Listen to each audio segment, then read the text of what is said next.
Good morning, everyone. Welcome to our Wednesday morning trading session. Hang on here one second while I get the screen share going on. Well, wasn't that something yesterday? I was just snooping through the overnight trading and, well, here, let's take a look at our day ranger here on the Hawk microscalper. Look, our day range is already up over 500, where the average 30-day range has been like 30 ticks. The market's just been insane through the overnight session. And it continues to be insane this morning. So, really, yeah, like Daniel says, the Trump session. That's exactly what it is.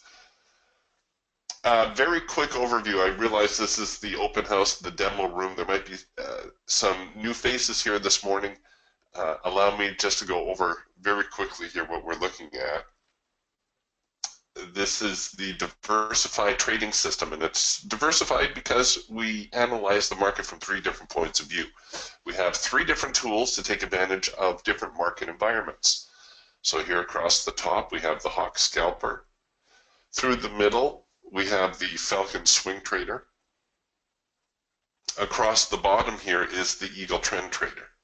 The charts I'm following on this monitor are the NASDAQ. I've also got the E-mini S&P and crude oil up, but please don't be shy about requesting a market or asking questions. Well, the insanity, market insanity continues. I was going to point out an enormous opening gap above the market like this, and then the market opened and within a couple of minutes filled that huge gap.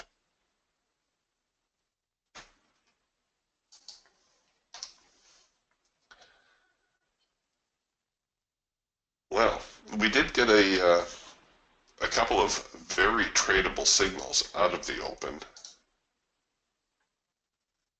Everything is really just unfolding so quickly. But we did get what we call a late filter entry signal here on the Falcon, right out of the opening bell. The late filter entry signal occurs when the filter down below here goes out of sync, but the trend line does not. Signal generation is always the same regardless of the tool. So we're going to get a warning dot along with an audio alert. We get a triangle and a hash mark that tells us the signal is complete. So with the late filter entry signal, like I say, the trend line never changes color. The filter goes out of sync, comes back into sync. You would have had to have been fast, and quite honestly, I probably would have entered above that high rather than at the hash mark. Stops, well, at the very least, your stop should go here, but that's a little cozy given the market ranges. I probably, it wouldn't allow me to cover down there. My trade manager says, no, Eric, that's too much risk. Let's see, can I do it like this? No, still can't. All right, I guess I would have had to cover somewhere in between here to get this trade going.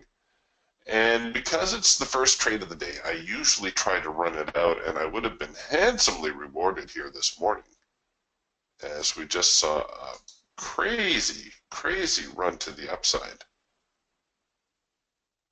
And, it looks like now the roller coaster continues. We got a trend change signal lower. So what's happened here is the trend line has changed color. And when the trend line changes color, we look for this push here that changes the trend line color. So this is the move that changed the trend line color. We have the buyers trying to fight the trend back. They only managed a single bar, which is very unusual given the huge uptrend we just saw. And then then we came back with a sell signal. Now, most of the signals will be signals where everything is in sync. So we have a red trend line, red bars, red filter. The buyers did try to push one more time. When this signal was printing, it is a trend change signal. It is a high probability signal. I would definitely try to risk it or risk the trade above the contract highs. And quite honestly, I'm not sure I would have tried to take anything more than my profit objective because it is counter trend. Took a little bit of heat on the trade, but there we go. We've hit our profit target. And then the market just keeps going lower. What a roller coaster. What a crazy ride. We're only into the session 5 minutes, and we're all over the map here this morning. But it's to be expected. I don't think it was like that back in 2012 after the last election. And I know it wasn't like that the election before, but this is one for the history books, that's for sure. Regardless of what side of the political fence you're on, markets don't like surprises. They don't like not knowing what's going to happen, hence all the volatility.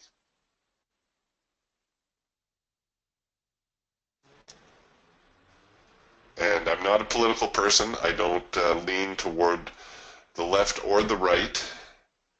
However, I think the markets would have preferred to see Hillary win. There would have been a little bit more continuity there, maybe. But, as they say, it is what it is. So, here we go.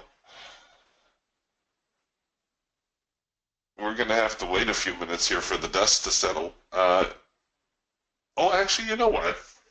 I forget we're in demo mode here today, so allow me to demonstrate. We'll look for the next solid signal here, and I'll place a trade for you. The tool you see me using here on the right-hand side, this is called the Trade Manager. Oh, and we actually get a 4-arrow consolidation signal printing here. It's already printed, so I'll set it up like this. All right, so what, and hopefully we're going to get a little bit of a run out here. I'm going to delete my profit objective and my break-even trigger. Okay, so what the Trade Manager does is it gives you a tool to manage your trade. There's some very important components to the Trade Manager. First and foremost, maybe, is this Risk Manager component. What that does is it locks my trade, my risk.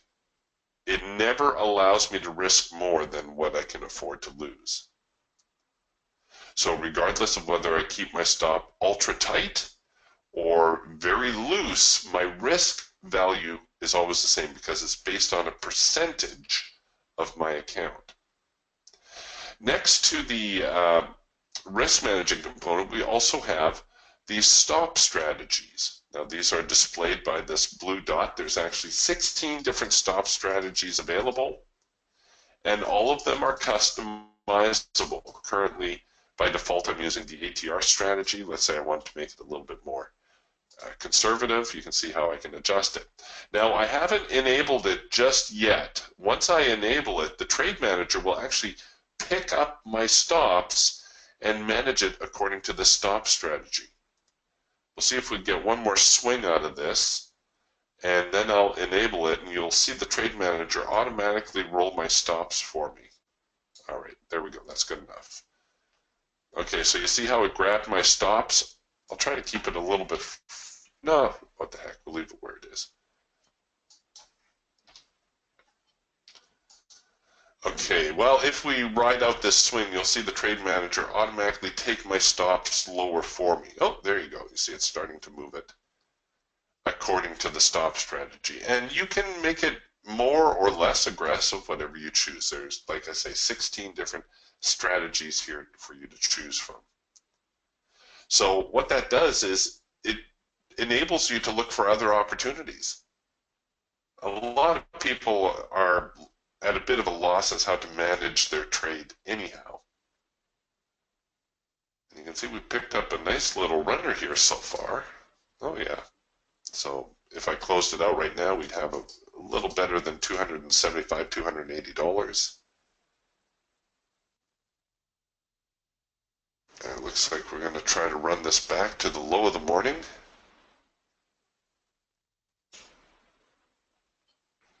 Can't believe this range.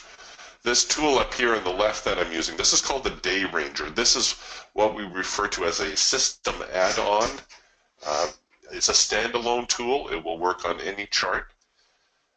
And, well, you can see our average ranges have only been like 200 ticks. The 5-day average going into the election, things got a little bit more volatile. It got up to 360 ticks, but that's just been blown right out of the water today. We're trading over 600 ticks already, and we're only 10 minutes into the session.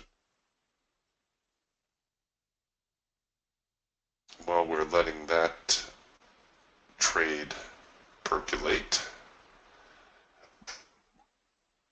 we'll stay with this one a little bit longer. So the signal I took was back here on the hawk, right here. Oops, wrong line there. On the hawk, this is what we call a 4-arrow consolidation signal. It's one of our high probability signals. It occurs when the market hits a little bit of a consolidation phase and we start printing sideways signals. So we print 1, 2, 3, 4 signals. The 4th signal is when we expect the market to go. And that's precisely what happened. And you can see we had a very solid move lower. How did we make out there? $340. That's okay. On a single contract for what's supposed to be a scalp, that's amazing. Of course, the volatility today through the roof. So if you're trading today, it's well worth your effort to try to leave a runner in.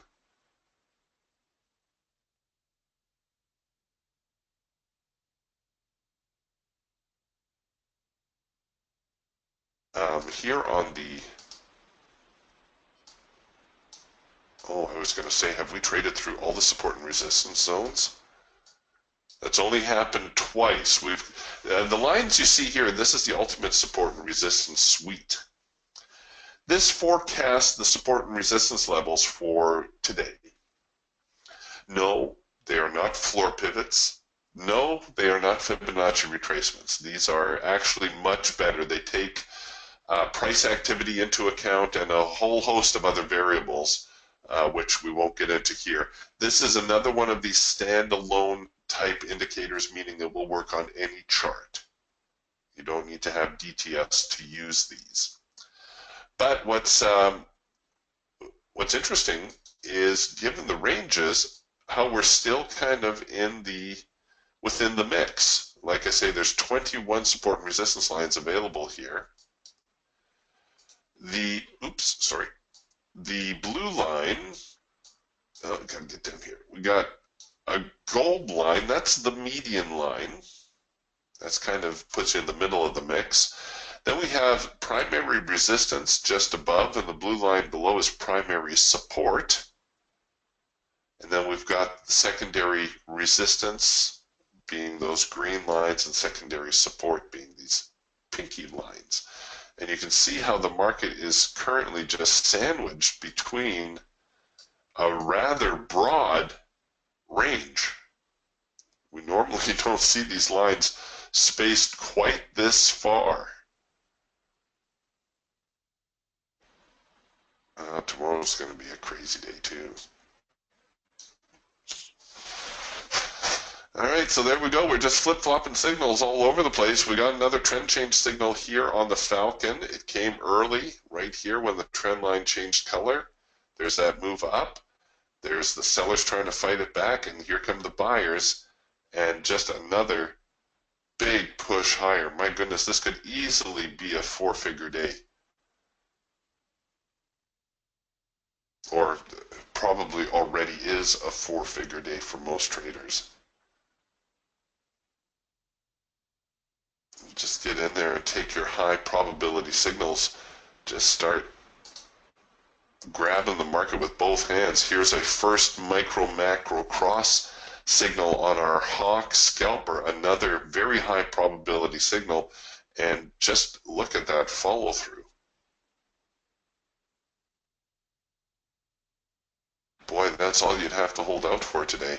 Just one of those moves, and thank you very much.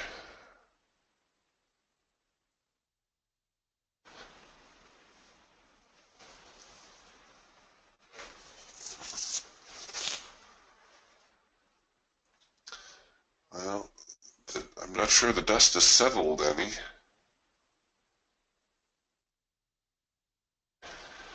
Here's the E-mini S&P. For those of you looking to follow that particular market, it's going to be a little bit more subdued because, well, hey, it's the E-mini. It's not going to be quite as volatile as the NASDAQ. Here's that same trend change signal that we just saw, and you'll note that it coincides with a late filter entry signal. So we've got the trend line changing color. Here's that move that changed the trend line color. There's the counter move. And then here are the buyers coming back. And the whole time the trend line did not change color. Filter goes out of sync, comes back into sync. Very high probability signal. And you can see some decent follow through on it so far.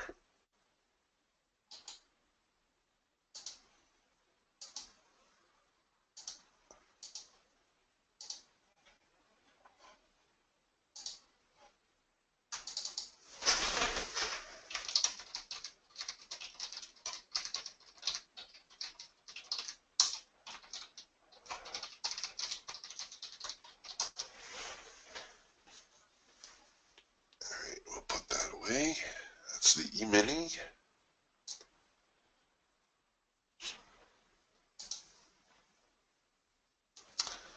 We'll take a look at doing another trade here, perhaps on the Eagle. We're getting this trading band through the Eagle.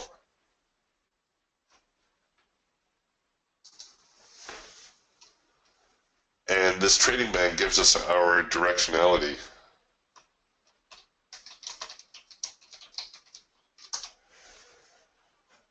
So this is not an Ichimoku cloud. I know it looks like one. Let me just get this trade in here quick, and I'll...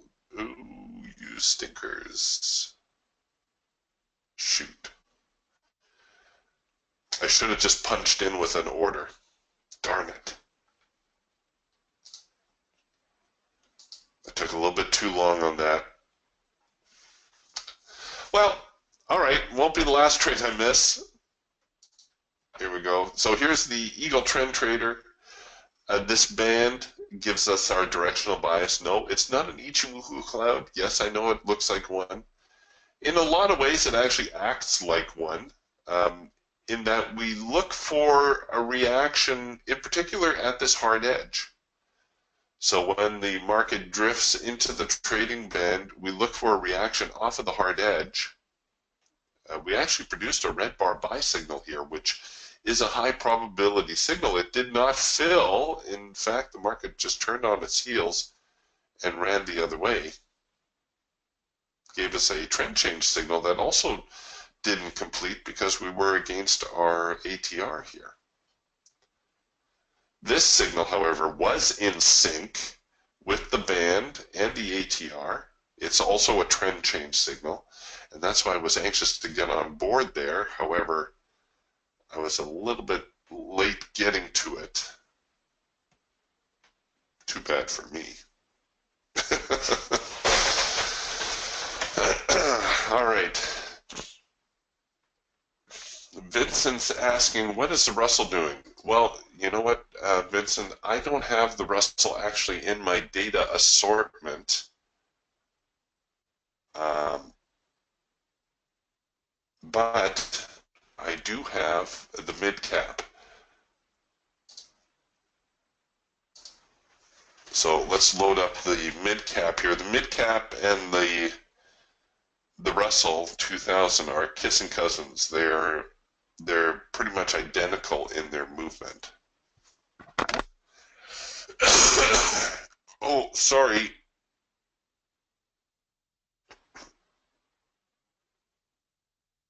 Sorry, I'm fighting off a cold here, and I couldn't get to my mute button fast enough. Pardon me.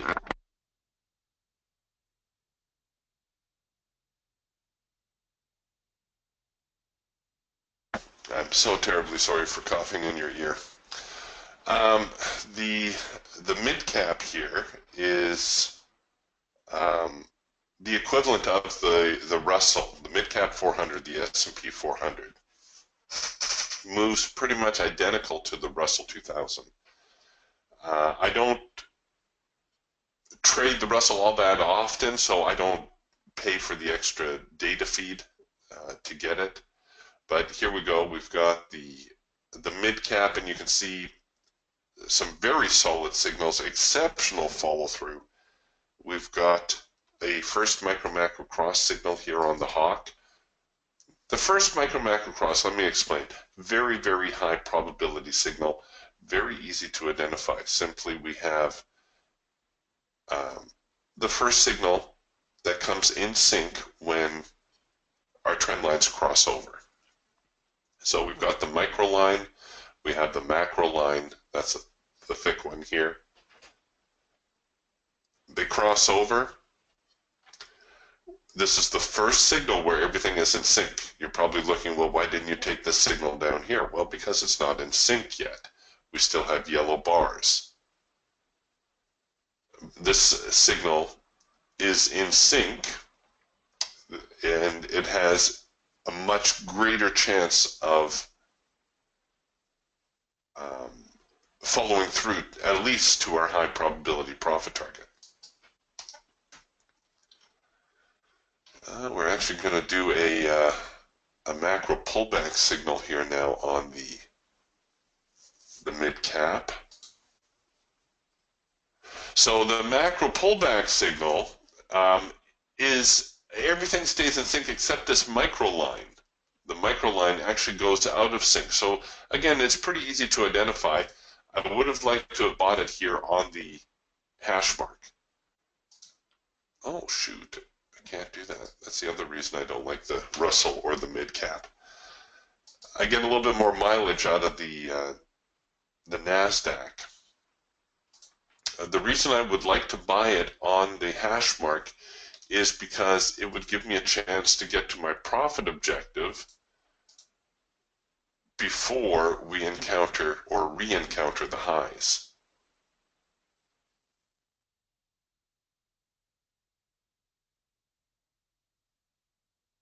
All right, so we're going to actually produce another macro pullback signal here. Now this is a very tight trade. I wouldn't normally suggest taking the trade this tight. But like I say, we're in a demo room, so we'll demo, and what I'll do again is I'll delete my profit objectives and my break-even trigger. And you can see we got slipped a tick on that fill. And I'll try to show you another one of these stop strategies. Perhaps the chandelier? Nope, not yet. It's on the wrong side. Oh, why don't we do a fixed tick strategy? So very often, if you're looking at doing a fixed tick strategy, you're probably going to want to place a stop off of the low. And what I tend to do is I look at the average ranges and try to choose a stop from that. So let's say it looks like the 5-day average is around 260 ticks. And let's suppose I want to offer up 10% of that as a stop. So I would run a 25 or 26 tick stop. Now you can see from my preview that we're actually displaying on the wrong side. So I need to throw a little minus sign on there. And you'll see that now the trade manager, once I enable it, will continue to trail my stop 25 ticks off of the low.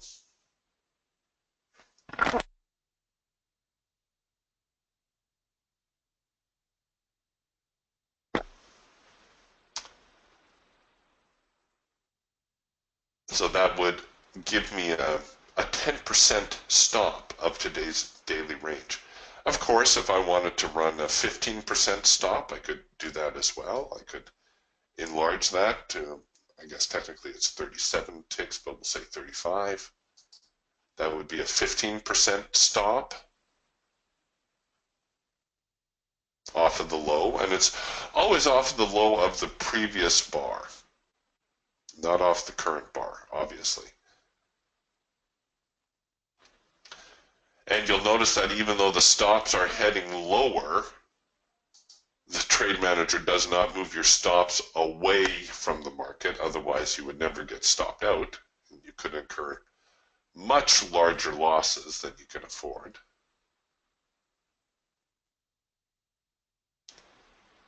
We also have auto break-even button. So if you get in a little bit of a panic or you just feel like I should get this trade to break even, currently it's break even plus 1 tick. You can set that for as many or as few as you would like.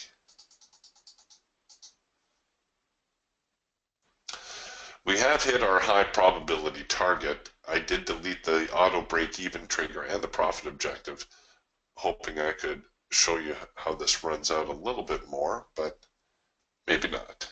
We're back near yesterday's highs.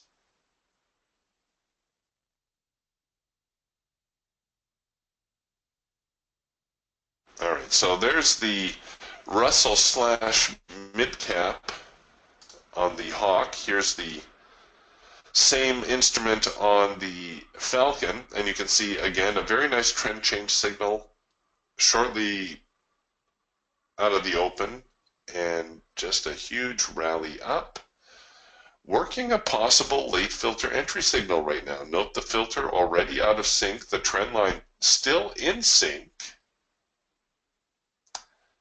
and we took a nice little bounce here off of the secondary resistance line, which seems to be acting as support right now. And then the mid cap here on the Eagle. Well, the best signal came about an hour before the open, right here. Remember I told you on the Eagle, whenever we encounter the hard edge, the outside edge of the trading band, we look for a signal. This is what we call a red bar buy. It's a high probability signal on the Eagle, and it occurs when the market encounters the hard edge. So it's almost as though the sellers almost have control of the market, and then the buyers grab it from them. So the parameters are such that the bar colors changed. However, the buyers came back and produced a buy signal. Very high probability signal. After that, we were followed by just our basic trend line touch signal out of the open, and of course the mid cap slash Russell hasn't looked back yet.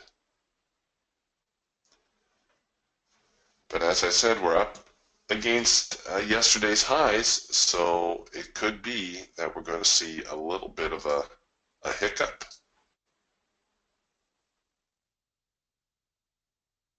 Okay, so here comes our trade now. This is technically another macro pullback, however, the yellow bar has spoiled it. Let's say this stop strategy is no longer to your liking. You can change. Let's say you wanted to go to parabolics. Oh, that's going to be a little bit too cozy. I can't go to parabolics just yet. Now we're getting yet another macro pullback. There we go. If this one gets above this high here, I'll switch into parabolic mode. There we go. So now we'll roll the stops according to the parabolic strategy.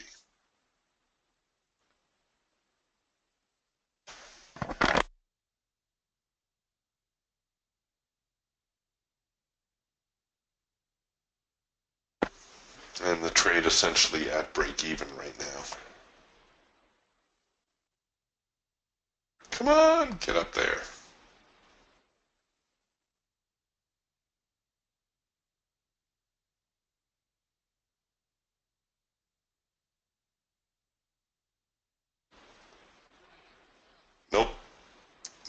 Didn't feel like it, not yet.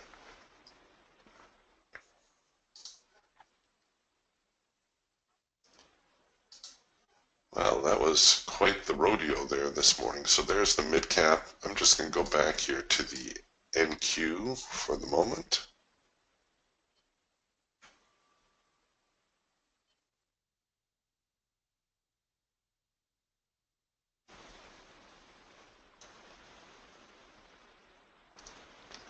The NASDAQ struggling a little bit more than the mid cap.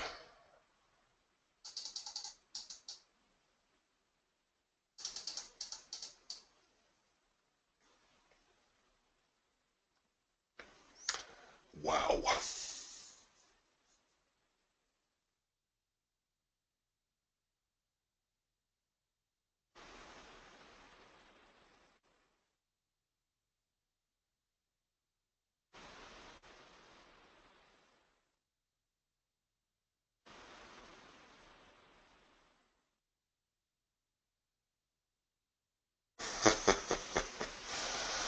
Just wild.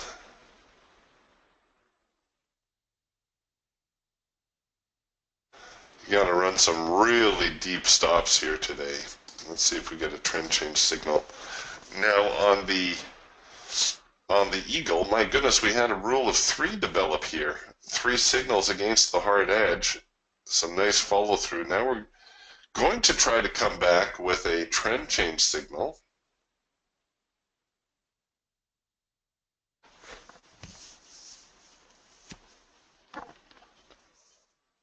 Or not.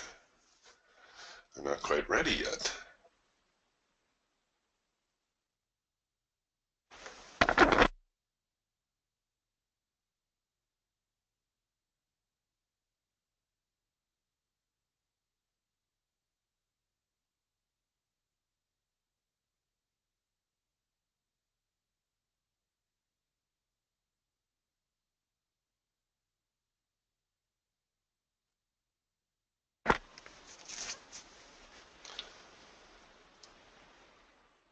We got crude inventories out in about a half an hour. And it'll be interesting to see how they respond to all this.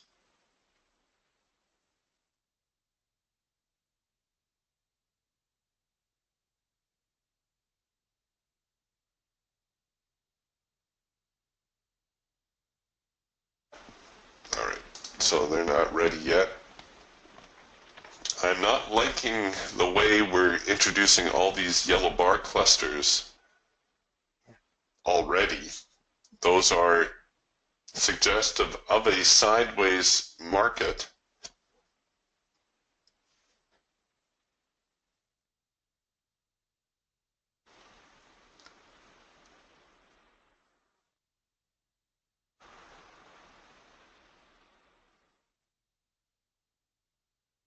So that's your clue that we may be entering a choppy market. So when we start to get all those yellow bar clusters, you can see here even on the Falcon how our filter is starting to break up. Our trend lines keep breaking up. Those are all clues that things could be getting a lot more sideways, which is not that bad in and of itself. We've still got some huge ranges going on here.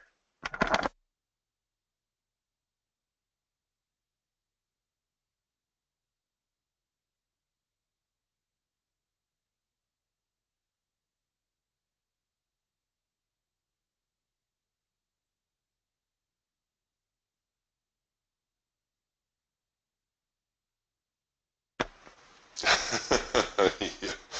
Tony says, I set a record for the number of times I punched into a trade today, like a one-eyed cat watching 3 mouse holes. Ain't that the truth? I know the alerts are just flying at you because everything is unwinding so quickly.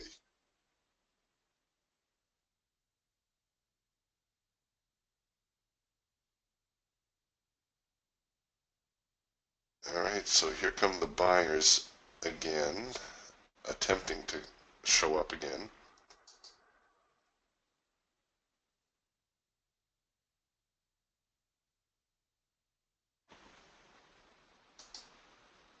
we've got a another 4-arrow consolidation slash macro pullback building here, but honestly, I would probably give up. Okay, thank goodness it didn't fill.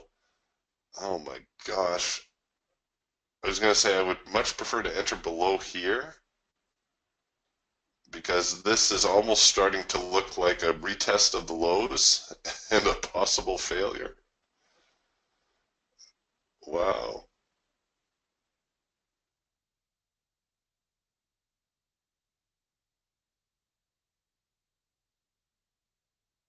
All right, let's put that away before somebody hurts themselves.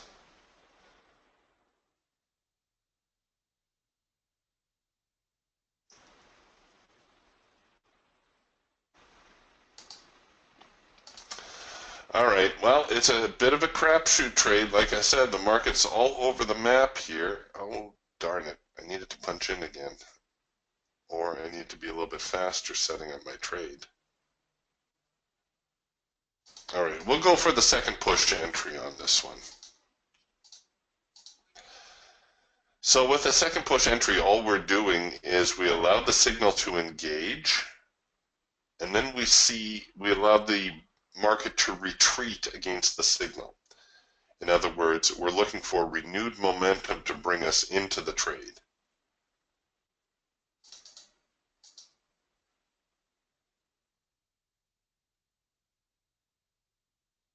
Now this is the eagle. I'll leave the break-even trigger in play this time. Hopefully I'll be able to show you how that works.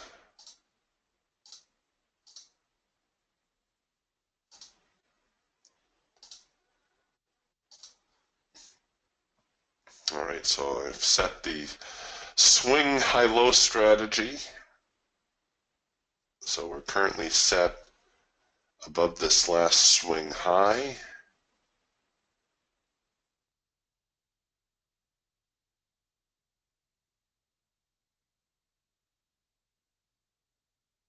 What a tug of war.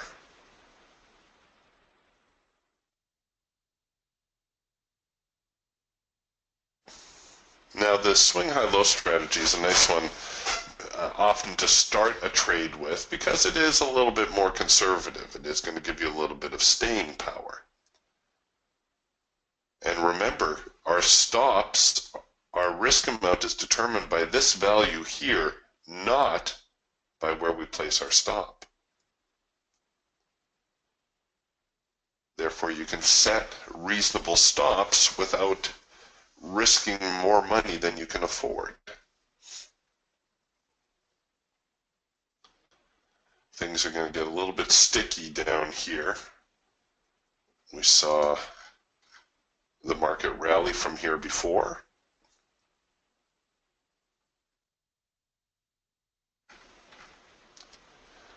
And that's where we're at right now.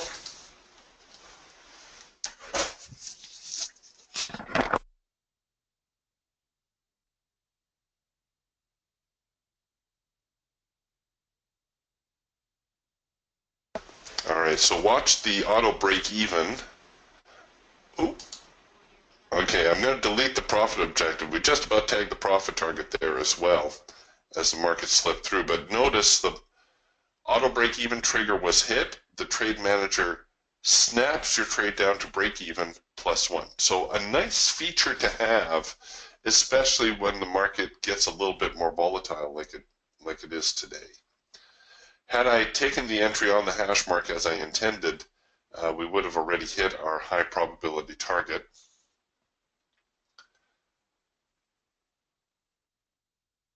But let's see if... No, they're not going to let me ride out this swing, scoundrels. Yeah, Tony, you're right. Tony says, to heck with the crude inventory report today. That is so true. The NASDAQ is acting like like the crude inventory. It's crazy today.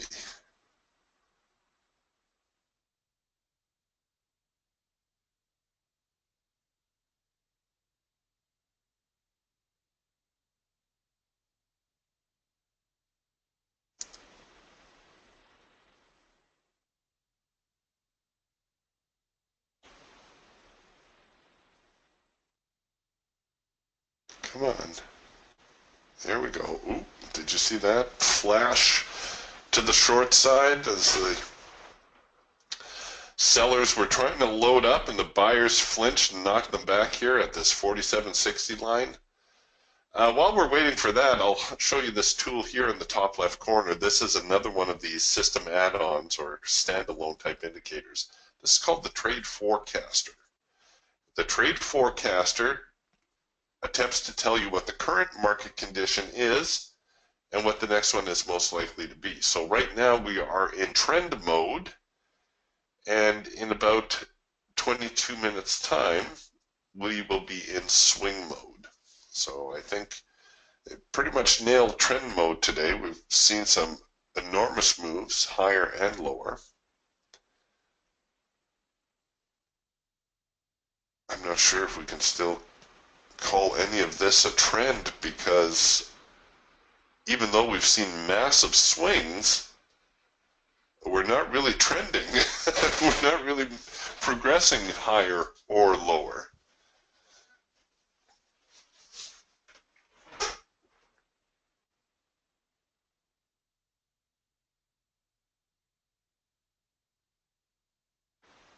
Come on. So we've hit our high probability target. Even from the later entry, we've got about 200 or just under $200 in open profit there. And I shouldn't be cute with the market, but let's see if they won't go.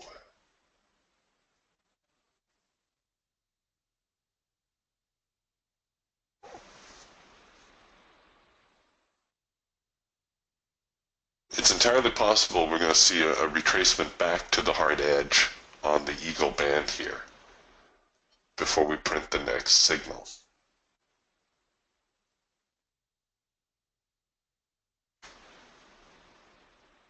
Yeah, I got a little bit too cute.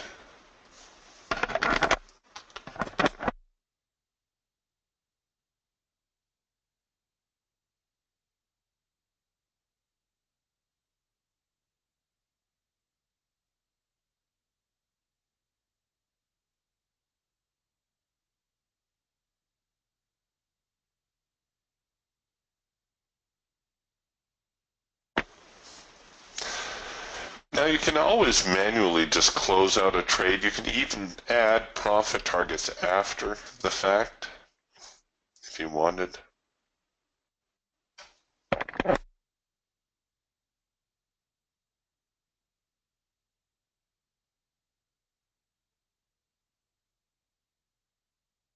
On that note, you can even add to your positions if you wanted. Let's say you wanted to add another contract on a break below here. You can do that as well. Maybe we'll enter another short on the other side of 47.57 if they head lower. We're going to get that green bar sell. I can just feel it.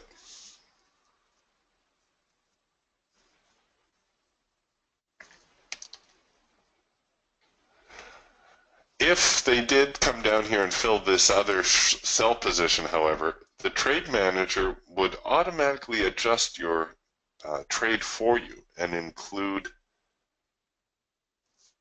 the additional contract in your trailing stop. Now notice when we got stopped out, it also cleared the other open position, so you're not left with, open orders on your chart just dangling there.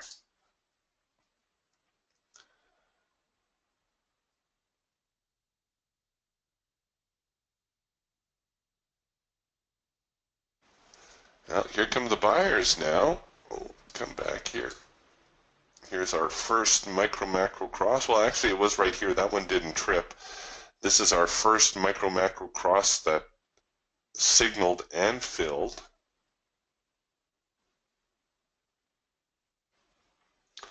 Okay, things are calming down a little bit now.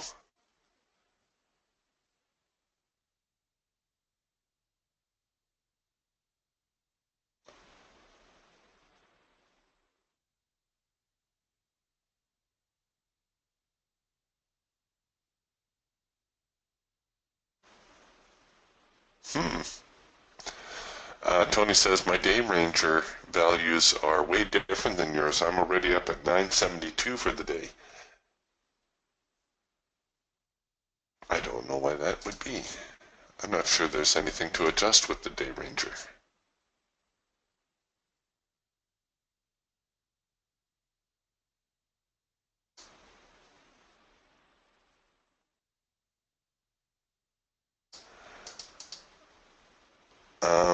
Okay, well, ticks or points, it shouldn't matter that much for the NQ.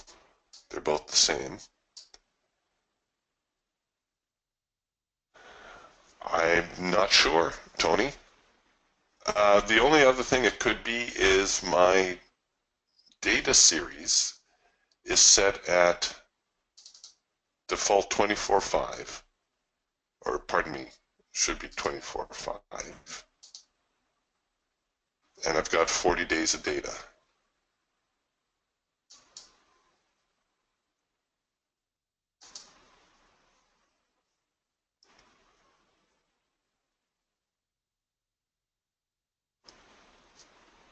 Hmm. Um, you may have to shoot Ben an email.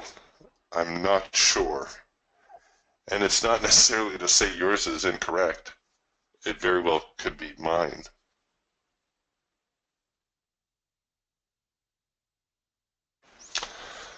Absolutely.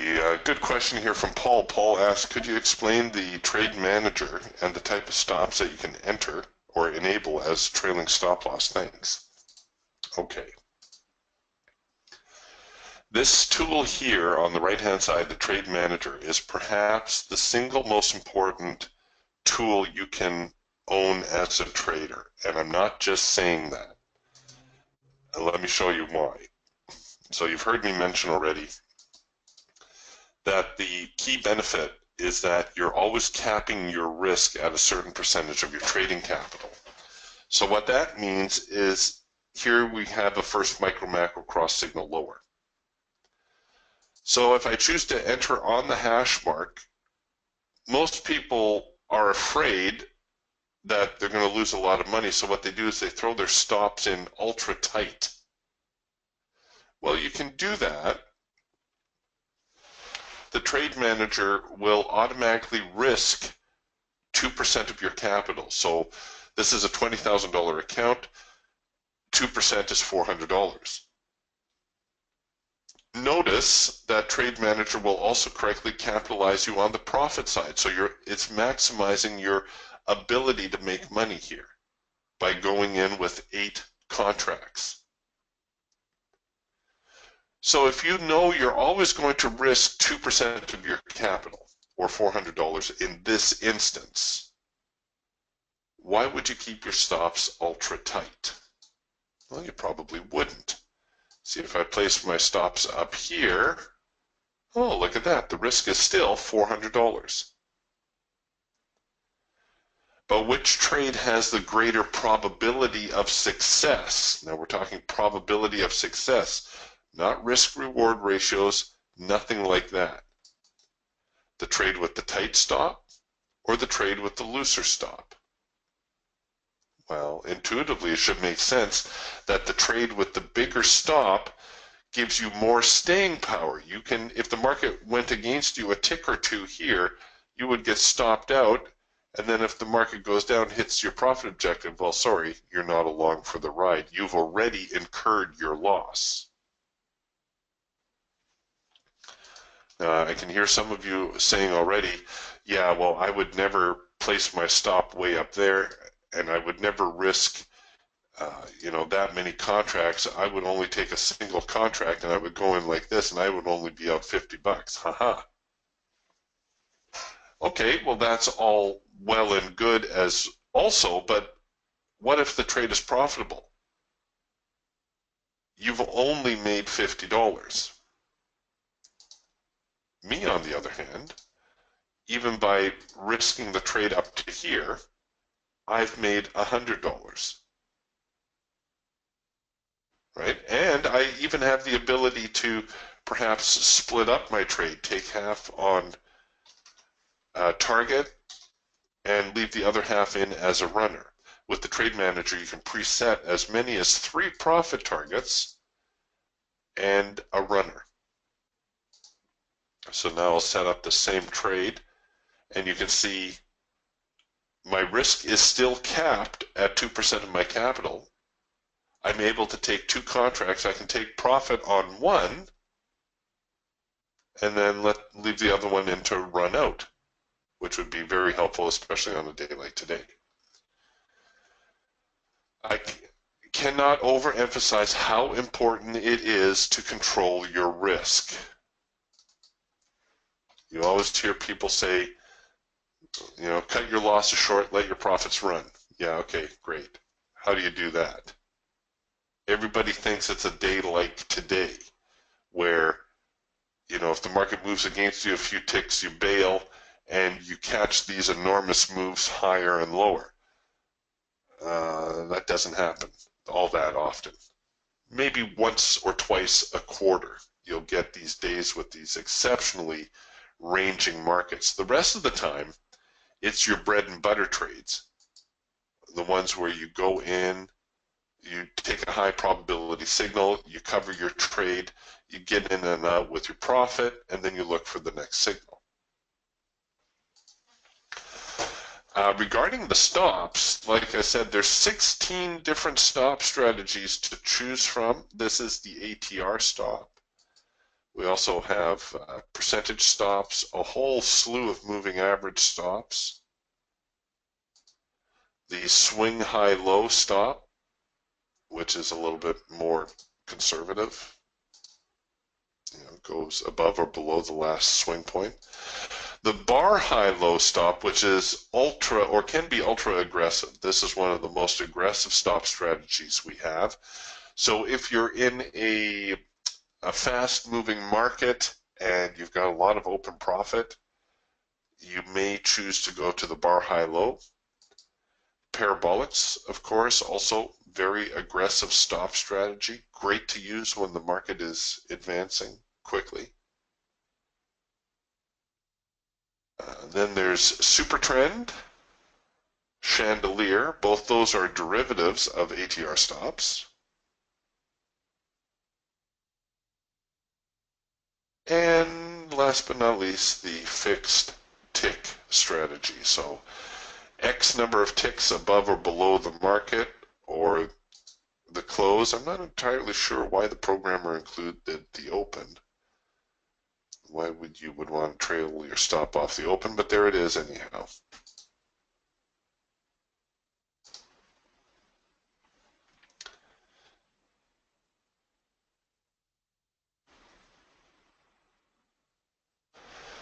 Moses says, my set price is not allowing after I clear a setting. All right, try doing this, Moses. Try reloading your Ninja script. It's essentially a way to refresh your trade manager.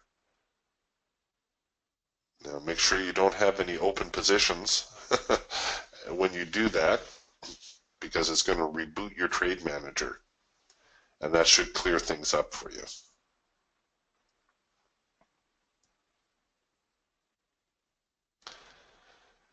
You see, what most traders do wrong in their trading is they end up risking more than they can afford, and they don't earn enough on their winning trades. The trade manager corrects that. It never allows you to risk more than you can afford to lose, and it always maximizes your earning potential. So let's say, for instance, I wanted to take this trade right here, which is our trend change signal. Oh, that was the one I was looking at, actually. So there's our trend change signal. And let's say I want to put my stop up here for whatever reason. Trade manager says, nope, sorry, Eric, you can't afford it. That's too far away. So my alternative is I either dial up my risk amount. Generally speaking, anything less than 5% of your capital is considered prudent. So there you go. I could run a trade like that. It's only risking 4% of my capital. That's not going to wipe you out. What's going to hurt you is when you're trading say a $10,000 account and you're losing $1,000 on a trade. Or if you're like me, my very first trade, now this is going back years ago, was in corn, and I had a $2,500 account. This is when $2,500 was enough to trade with. It would be like trading with a $10,000 account today. And I took a position that had a $1,500 risk in corn. Talk about a lopsided trade. If that trade had not worked out, I would have had a very short trading career. But losing even $500 on a $20,000 account is not going to wipe you out. Losing $2,000 on a $20,000 account, that's going to sting, because now all of a sudden you're trading an $18,000 account. But you can just see the staying power of having a wider stop. It just enables you to stay with the move that much longer. You avoid those premature whipsaws. You get a chance to get to your profit objective. Speaking of which, here's another first micro-macro cross higher. We'll set it up just above the high. We'll risk it below the low. Oops, what's going on there? Oh, it went too far. Doggone it.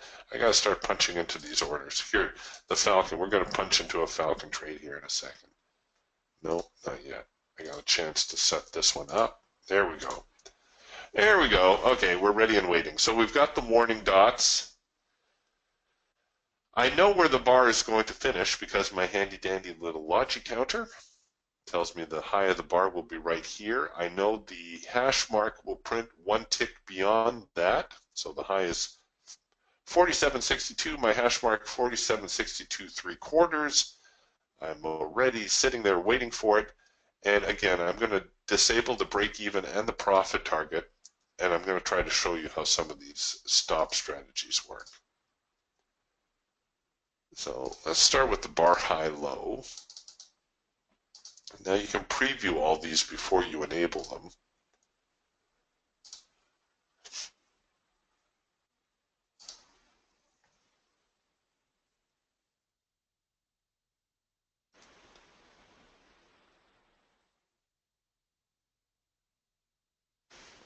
Come on, get up there.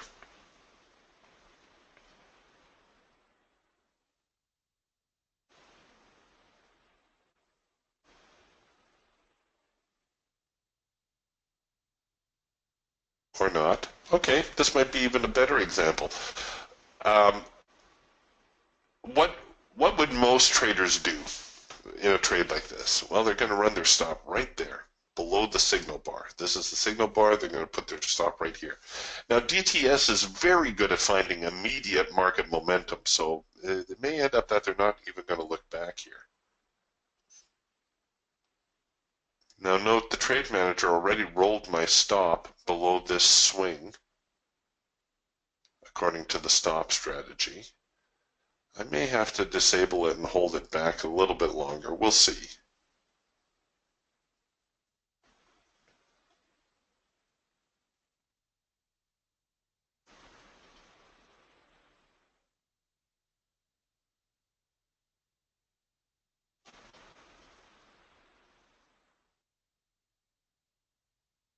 Okay, so what I'm going to do is I'm going to hold my stop back here at its original placement. I'm going to show you how I would manage this trade. So if you bought here and you placed your stop right here, you can see the market is currently within a very threatening range.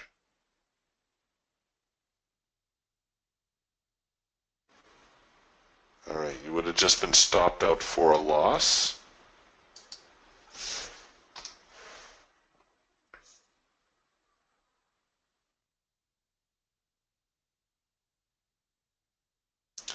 What I'm looking for is I'm looking for the buyers to come back into the market before I start rolling my stop up. My stop down here below this low, this is a very substantial, a very fundamental spot for the market. This is where the buyers have dug in.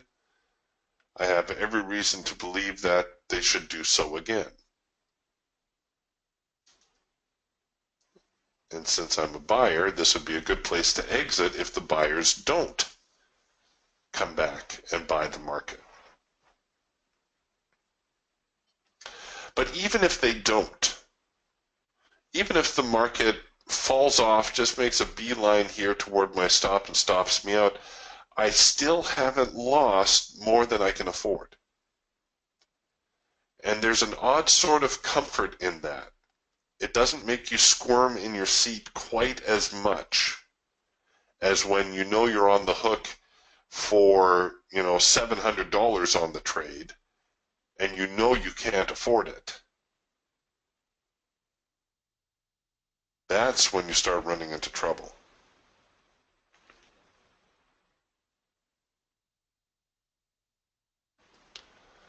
Well, come on, bulls, where'd you go?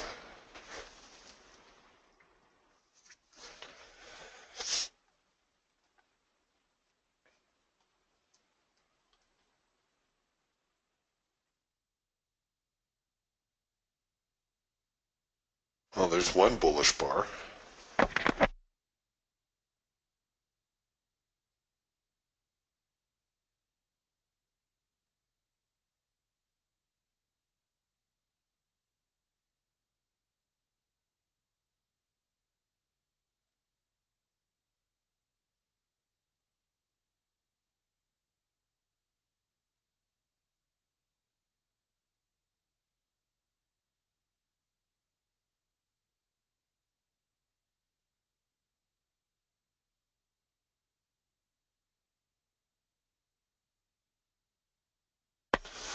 All right, so now I know the buyers have come back into the market.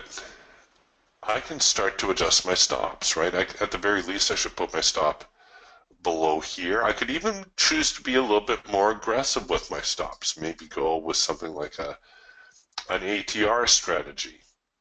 Not too tight, though, because this market is still wandering.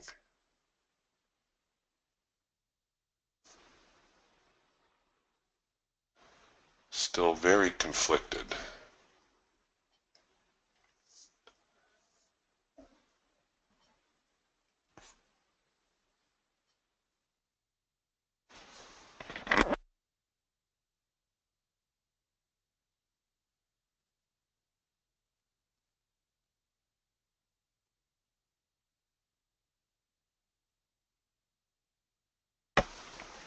There's a concept in trading known as losing well or being a good loser. And it's not, like being a good loser in sports. It's losing well. And by that, it's not losing more than you can afford. By not strangling your trades by keeping your stops ultra tight. If you can do those two things, you'll actually give the trade a chance. Whether you're right or wrong about the trade, very often is secondary.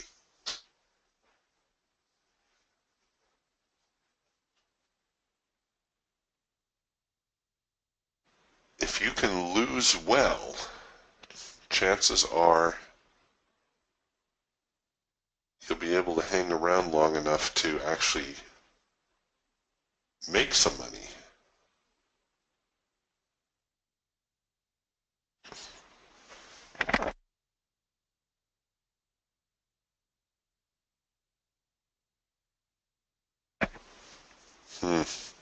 Looks like they're going to try to make another poke lower here.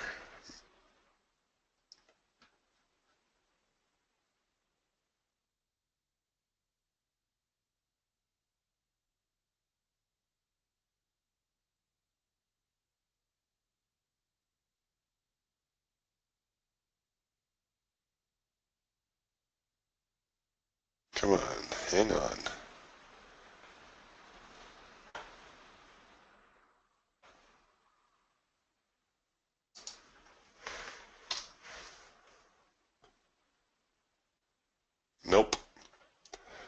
going to give it to me, scoundrels. All right, so the trade didn't work out. It happens. There's something here. There's something no other trading room moderator will show you. This was a trend change signal. There was every reason to believe the trade should work out, but it did not. So as good as the DTS signals are, unfortunately, they are not 100%. So it was a high probability signal. So when the trade does not work out, it's important, once again, that you don't lose more than you can afford.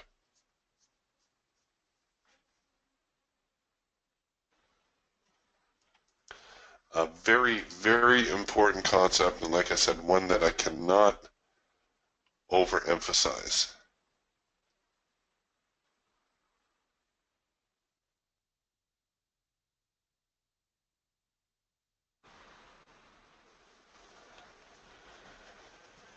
It does seem at the moment that the sellers are in control, but we're getting back to the lows of the morning, or not too far off the lows of the morning. I think the market bottomed out around 47.40.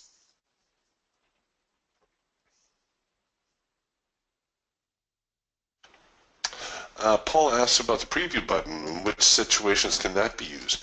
Well, I like the preview button. Let's say we're short here now. So we're just going to sell. I'm going to disable the break even. And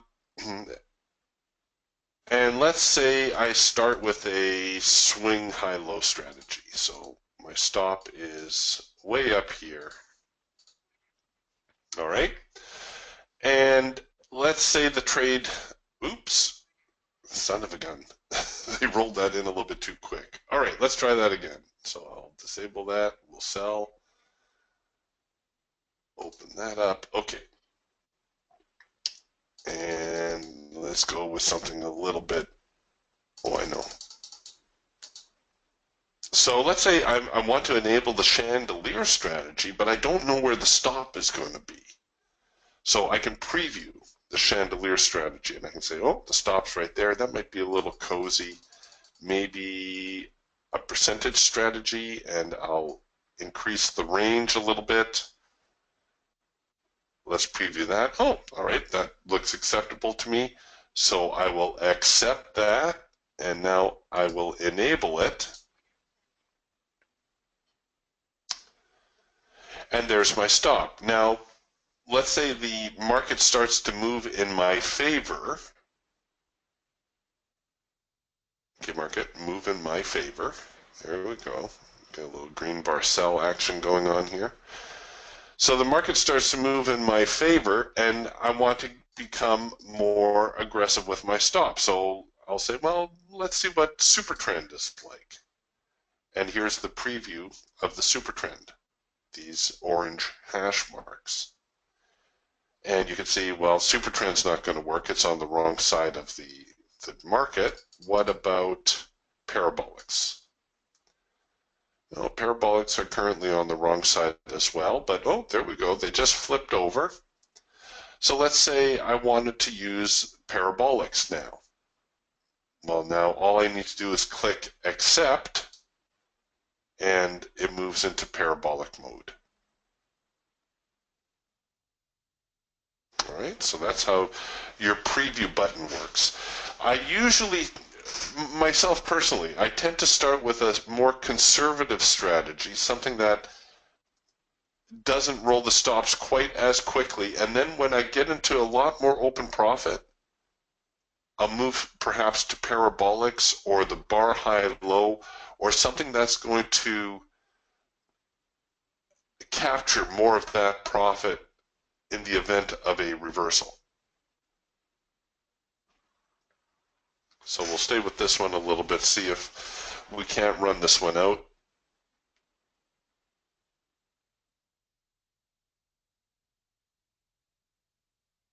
A little bit more. You see the stops being rolled according to the parabolic strategy.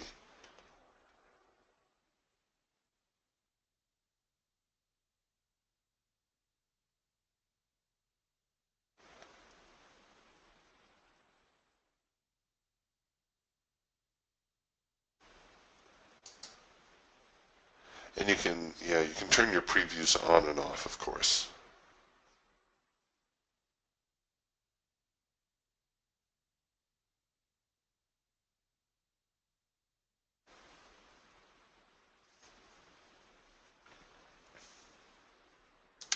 And like I said, you can add to positions as well. Let's say you wanted to scale in and you wanted to add another position on a break below this support area.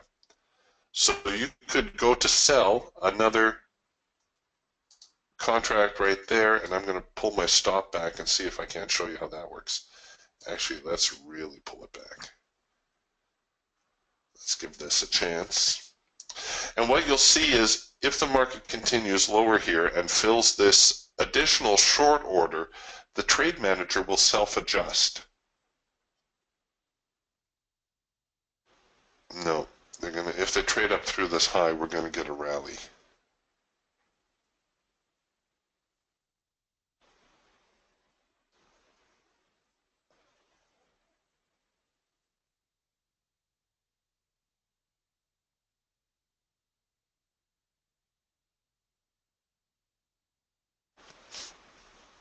No, we got a bit of a rally coming our way.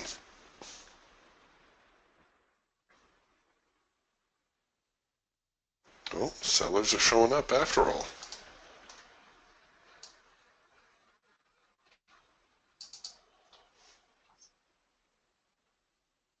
Spoke too soon.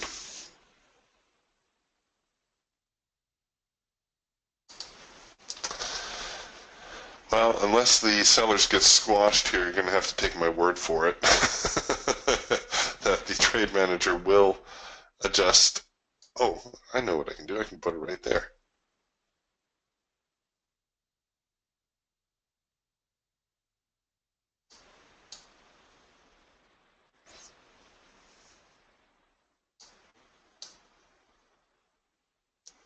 Oh, come on. Come back here. There we go. So now we're short 2 contracts, and you can see the trade manager also adjusted your order. Now, the only thing with doing that is that the trade manager will tend to average your entries. So what I do is I'll make a little line that I sold one there and I sold one down here, just so you can keep track. See, trade manager averaged the difference.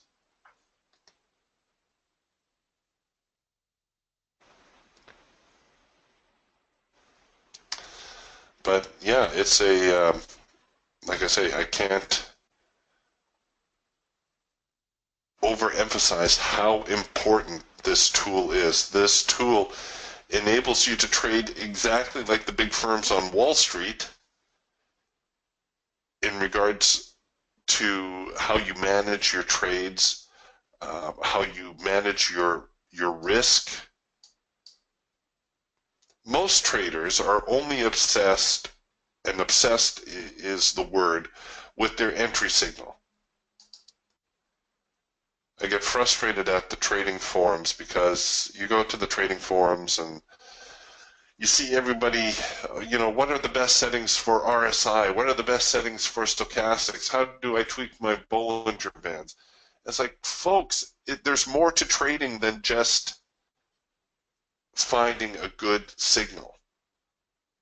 A good signal is important. Don't get me wrong. You need a high probability signal. And we have that with DTS. But you also need a way to manage your trade once you're in it, and you also need correct money management. It's like 3 legs to a stool. If you don't have all 3 legs, your stool is not going to stay up. Yeah, so Paul's asking, so you can change your strategy so the trailing stop can be changed after the trade is already underway, say from a fixed stop to a 20 moving average trailing stop? Absolutely. Yes, you can change it as many times as you want, really. All right, we've officially hit the skids. You see all these yellow bars cropping up in the hawk? How they're printing a more or less the same price level? That is an early indication that we are transitioning into a sideways market. And there's probably going to be a whole lot of choppiness going on. Oh, and if you check the trade forecaster, it says we're in swing mode and scalp mode coming up in about 15 minutes time. So that's confirming what we're seeing on the charts. So we can anticipate shorter follow through, bigger swings. It'd be advisable to go all in, all out on target versus trend mode when very often you can extend your profit objectives.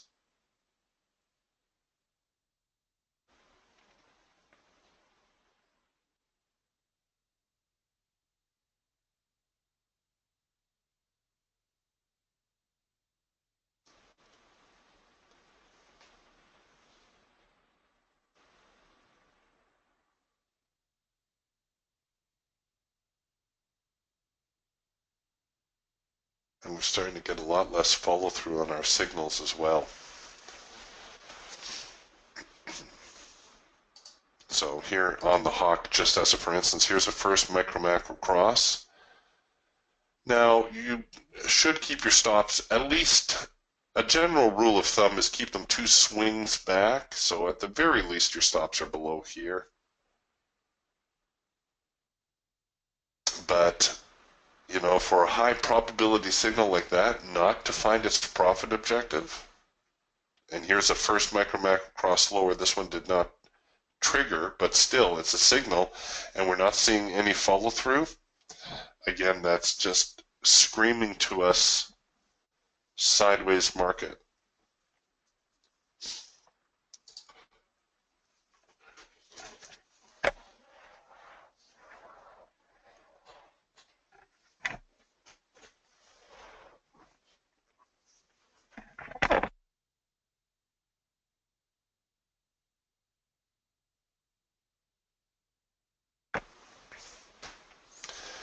And you know what? To be fair, it's to be anticipated after the violent swings that we had this morning, early on.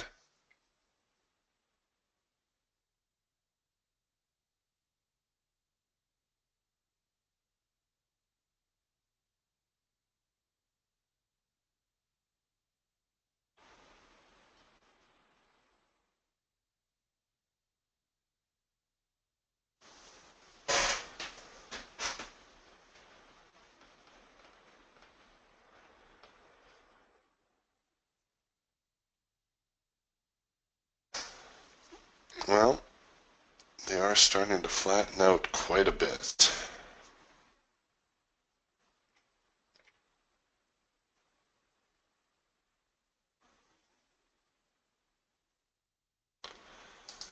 Crude oil also kind of range bound today. I know we didn't look at crude oil much.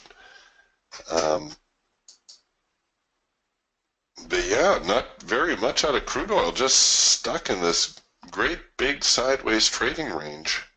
This is, of course, on the Eagle Trend Trader. Crude inventory came out right about here, and looks like it was a false starter. Tried to move up, nothing. Tried to move down, nothing. And just continued within the range.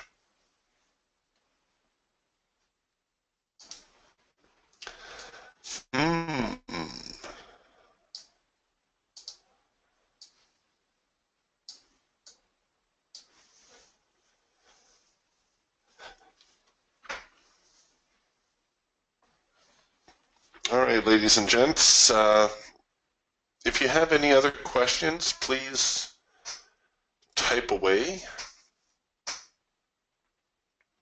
Otherwise, we're going to be closing up the trading room here shortly.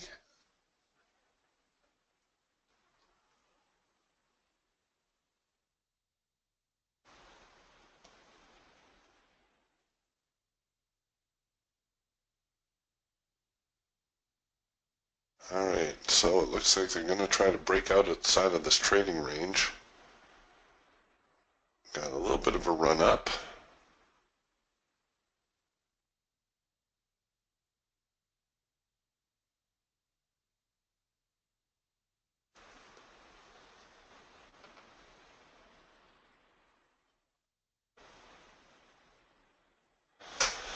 Good question from Paul. Paul asks, are all the strategies trend-based or do you have ranged trading system?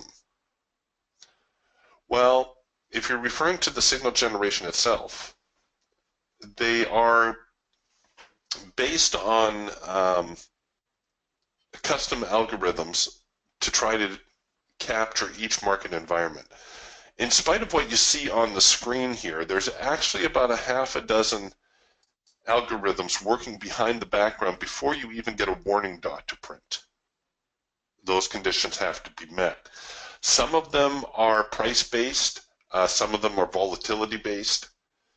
Like I said, there's about a half a dozen parameters that need to be satisfied in order for a signal to print. This isn't just a moving average crossover thing. It's much more sophisticated than that. Like I say, each tool's programming is independent of the other. That's why you may get scalp signals and not a trend signal. Or vice versa, I suppose. It would make more sense. You may get a trend signal and not necessarily get a scalping signal. It's rare, but it can happen. As a rule, your hawk scalper is probably going to give you the majority of the signals throughout the day. And that should make sense because a scalp condition is probably going to be easier to meet than a trend condition. And then, of course, the swing conditions will fall somewhere in between.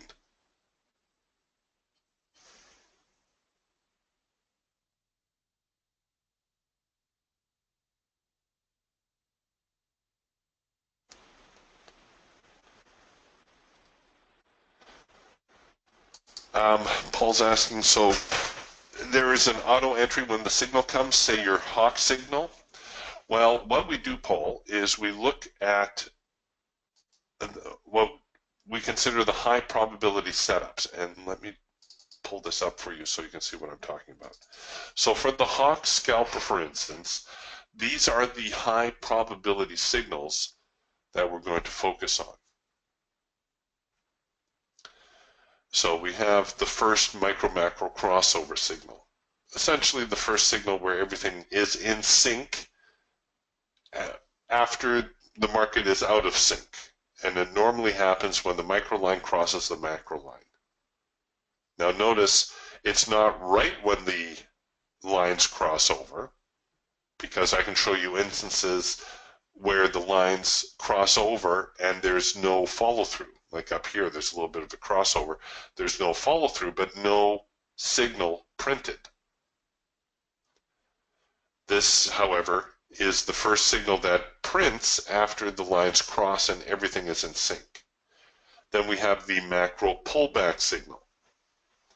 And this one's easy to identify as well because it occurs when the micro line, that's a thin one, goes out of sync.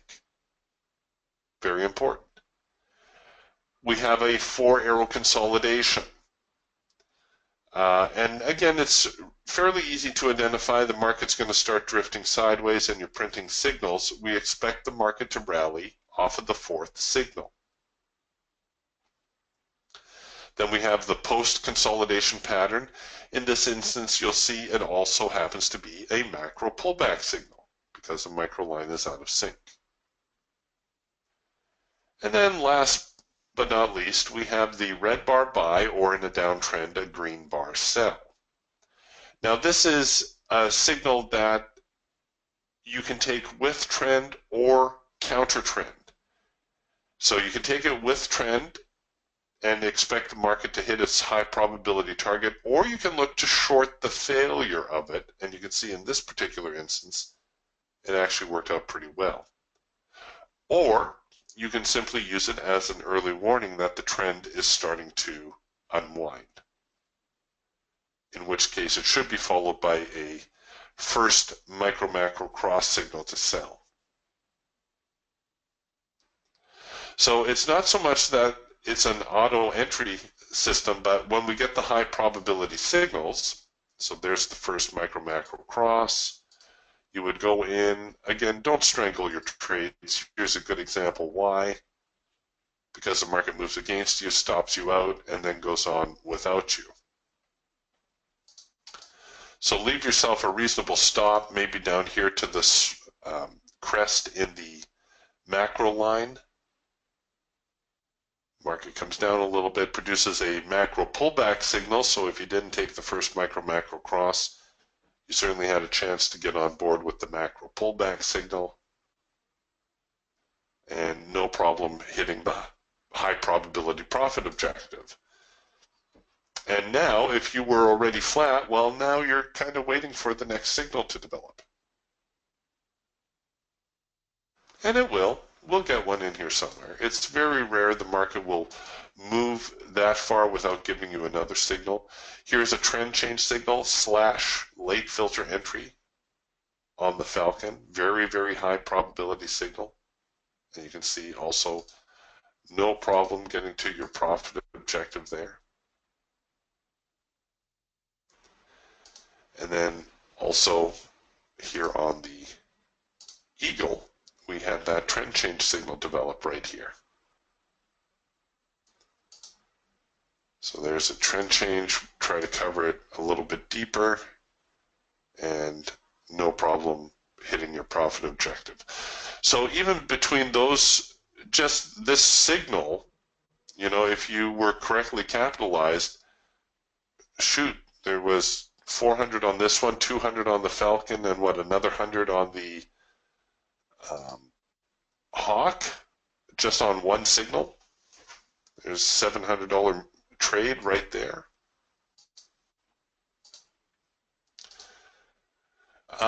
One closing note for you guys and girls is that trading is not so much about finding a bunch of signals. A lot of people come into trading with a production line mentality where they think, oh, if I can only take more signals, I'll make more money, right? I'm not looking to be greedy. I only want 10 signals a day and make $50 a signal. Okay. What if the market's not going to give you 10 signals in a day? Or it gives you 10 signals, but every signal you take, you introduce the possibility of taking a losing trade. You see, trading in some respects, and those mathletes out there, please don't write me. I know there's certain things involved in what I'm going to say that aren't exactly equivalent to a coin toss. There's certain parameters that we can look at in trading and whatnot that may skew the probabilities in our favor. And certainly with the DTS system, we have done that by focusing on our high probability trades, our high probability signals. We try to skew the probabilities in our favor. But really, at the end of the day, a trade is very much like flipping a coin. It's either going to come up heads or tails. It's either going to hit your profit target or it's going to hit your stop loss. There's really no other options available. So if you flip a coin, everybody knows you flip a coin once, you got a 50-50 chance of tossing heads.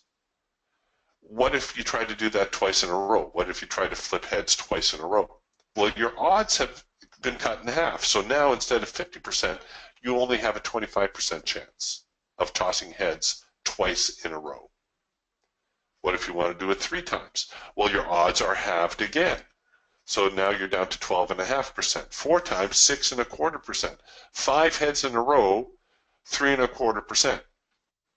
Does that mean you will never flip heads 5 times in a row? Of course not. I've done it. I'm sure you've done it. But the chances of doing so are only slightly better than 3 times in 100. So using that same logic, if you're looking to trade 10 times in a day and have 10 winners in a day, can you see the flaw in that thinking? Can you see how you're putting yourself behind the 8 ball trying to trade that often and be profitable every single time? Your broker's going to love you, by the way. Your broker will send you a very nice Christmas card, but you're not going to make any money. Better to skew the odds in your favor and trade less, take a high probability signal, and correctly capitalize yourself. So that if the trade does not work out, you have not lost more than you can afford, very important, but you've also maximized your earnings. So here's a trade, boom, in and out, $150, thank you very much. If I do that 2 times in a day, that's not asking that much. That's keeping the odds in my favor. I'm able to cherry pick the trades, right? Because I'm only looking for 2 opportunities, or say even 3 or 4. I'm not looking for 10 trades. 10 trades, that's a lot of pressure to find 10 winning trades. There's far less pressure to find 2 or 3 or maybe 4 reasonably high probability setups, reasonably good trades that you can get in and out. If I can do this 3 times a day, I've made $450. And that's just on the one tool. You can see how I just showed you here on this last move that we were looking at, how between the hawk, the falcon, and the eagle, just the one signal could have resulted in a $700 profit. You saw how just the one signal on the hawk this morning, and you know, I was demonstrating other stuff, but just the one signal, we made $340. I don't need to do that often. I do that twice a day, maybe 3 times a day. I've got a 4-figure day.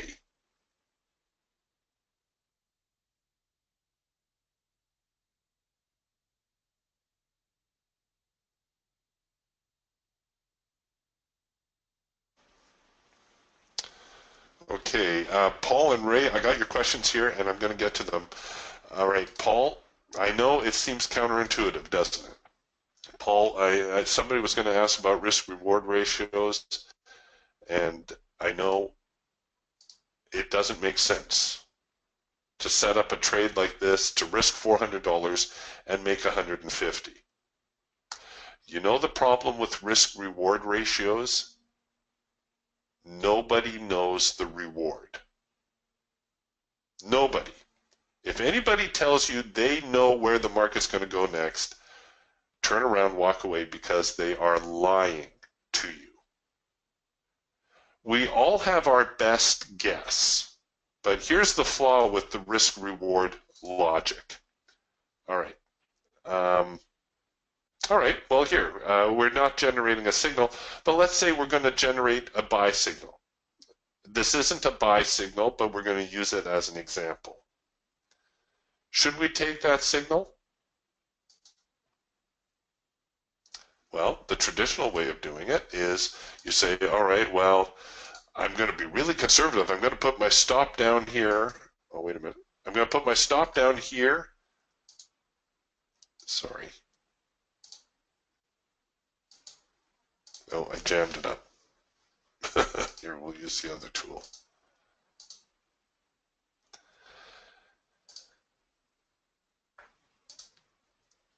Okay, so here's a buy signal. So, oh, wait a minute. Let's use this one here.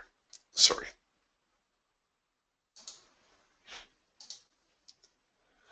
Okay, so I'm going to put my stop down here, and I need to earn at least twice my stop for my profit target. So there's 1, there's 2.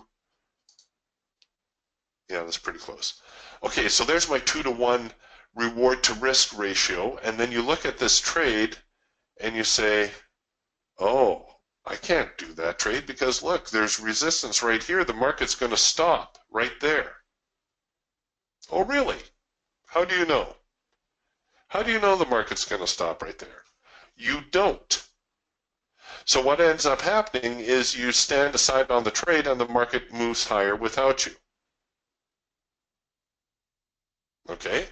This happens all the time. In fact, if you trade using risk-reward ratios, you probably have come to realize that the worst looking trades have the biggest follow-through, and the best looking trades have no follow-through. Here's a beautiful risk-reward short, right? I can short here, and I know everybody's looking back here, and they're saying, oh, look at that, the market's going to go down there. I can get like 3 times my reward on selling the market here. And don't doubt for a moment that people aren't shorting their brains out right now and have a profit target set down there. They're doing it wrong. Nobody knows the reward side of the equation. And watch, you're going to get tagged here in a moment. And you say, well, it's only $120. $120 plus $120 plus $120.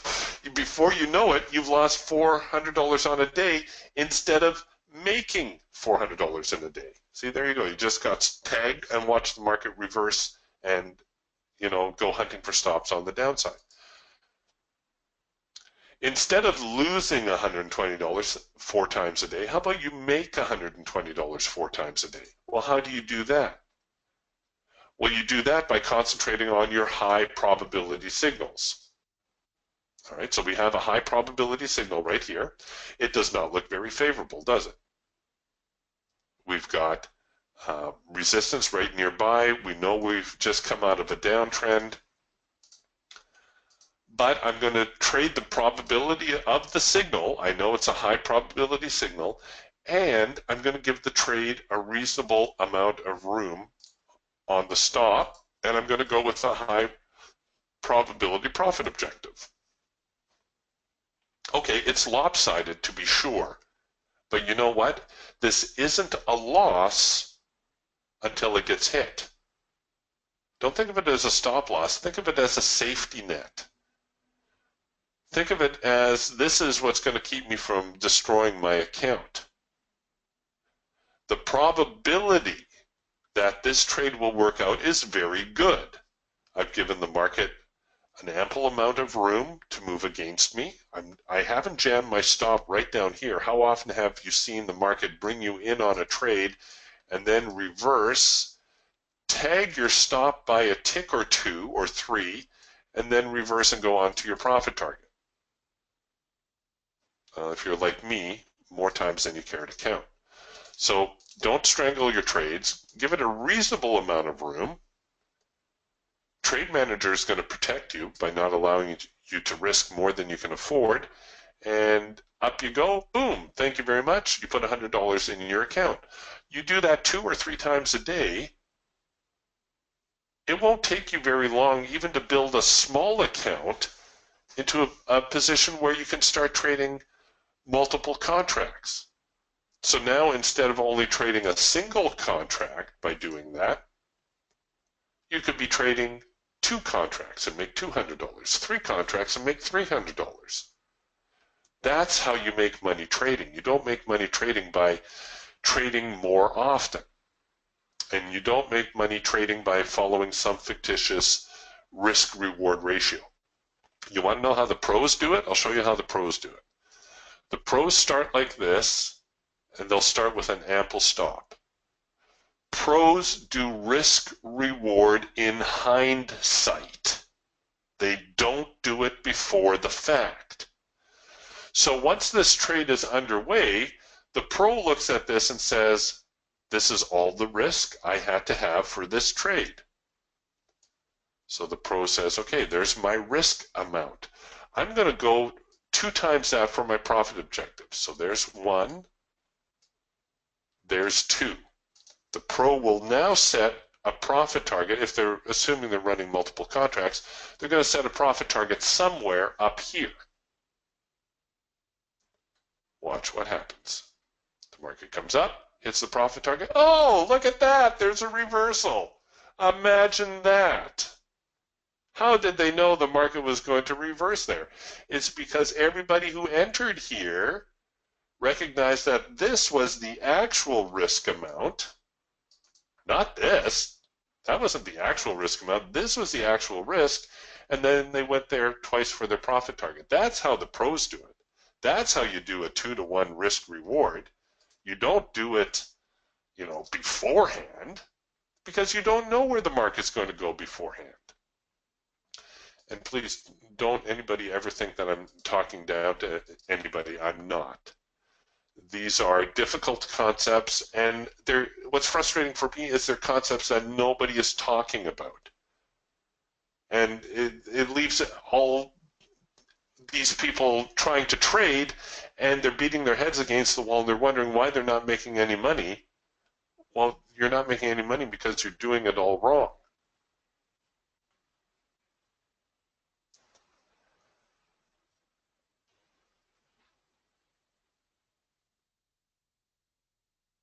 Ray is asking, is there a daily chat room? Yes, sir, there is. Every morning we do this. Wednesday morning we open it up to the public because there is no trial with the software.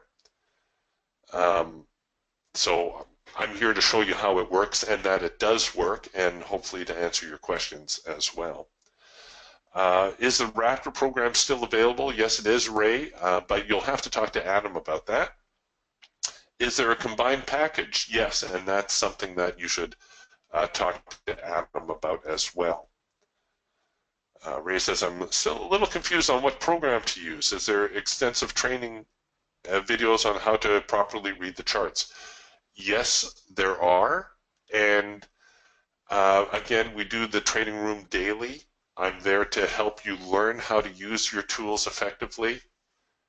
All the recordings or all the sessions are recorded and posted at the Indicator Warehouse YouTube channel for you to review at your leisure if you're not able to watch them real time. And of course, you can always email us and with any questions you have, and we'll do our best to clarify.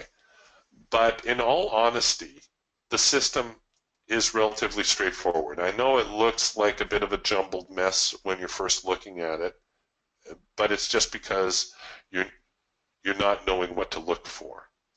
Once you know that, hey, I just need to concentrate on finding a first micro-macro cross or a macro pullback or maybe a 4-arrow consolidation, that clears up the clutter considerably. As soon as you see a yellow bar, you can pretty much ignore the signal.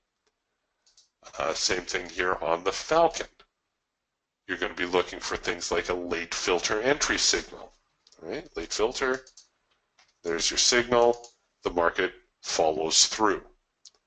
You're going to be looking for things like a trend change signal. Well, this also happened to be a late filter entry, and a trend change signal. So it really clears things up here on the Eagle. You're going to be looking at things like trend change signals. You're going to be looking at hard edge bounces and red bar buys or green bar sells. And yes, we go over this all the time in the trading room as much as you need. It's like any tool, right? You need to learn how to use it. I can hand you a welding torch, but if you don't know how to weld, it's not going to do you a lot of good, and you may even hurt yourself. But the DTS tools are much easier to use than a welding torch. So rest easy, folks. Really, it's not that difficult. We went through great pains to make it as easy as possible, not only on the signal generation, but also on the trade management itself and your trade exposure. All right, so I hope that answers your questions. If not, I'm going to give you our email addresses here, so if something comes to you afterwards, you can email Adam at indicatorwarehouse.com. He's the big cheese if you have any questions about pricing or bundling tools together into a package. He's the guy you want to talk to. And you can also email me, Eric, at my website, supportandresistance.com. And I would be happy to answer any questions that are plaguing you. All right, if there's no other questions, I think we're going to close down the room. It looks like we're still seeing some very big ranges coming into the market.